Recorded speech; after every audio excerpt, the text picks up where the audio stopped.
All right, Kenny Smith, Total Force Holdings again, continuing our series on combatives training equipment. If you start working on the heavy bag, it's not uncommon. You go to a martial arts school, you buy your own heavy bag and get a set of these like paper thin bag gloves. All these really do is they protect your hand from getting abraded by the leather of your heavy bag. All right, they're really simple. Okay, they just kind of slide over. Got a little bit of elastic here to hold them on. Got a little bit of a cuff bar. Quite literally, all these are is a second skin. All right. I would not actually hit a heavy bag with these. I just wouldn't.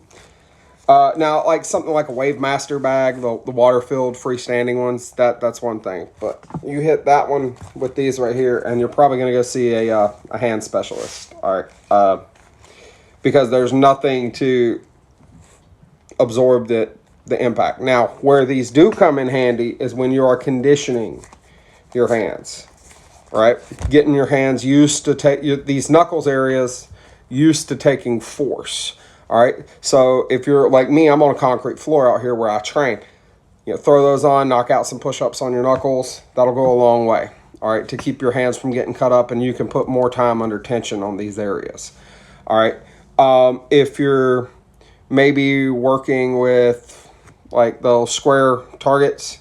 The hand targets that you see in a lot of martial arts schools, these aren't a bad deal. They keep, obviously, the hands from getting abraded and cut, keep blood off your targets. I'm not a big fan of them for true focus mitts, but if you're using the little soft square hand targets, I think these will be fine. As you're first getting used to working on something like the Makiwara boards, if you know what those are, you know what those are. They're a Japanese-based hand conditioning tool. When you're first getting started to keep from cutting yourself up, yeah.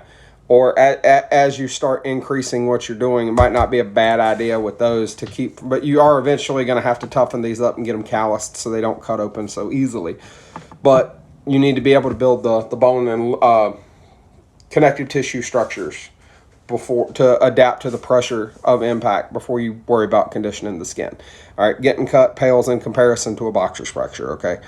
But these are just bag gloves. That's all they're for, is for hitting a bag. Not the current double-end bag I had, but like two before, it had some exposed logos on it that were like a plastic, like almost like a logo patch, but instead of like this one where it's cloth, it was like a plastic, and it would cut you up. So I would wear those when I would hit that. And all it does is that prevents blood transfer and possibly getting another training partner or your instructor sick or damaging their equipment with blood stains. Patreon down in the link tree.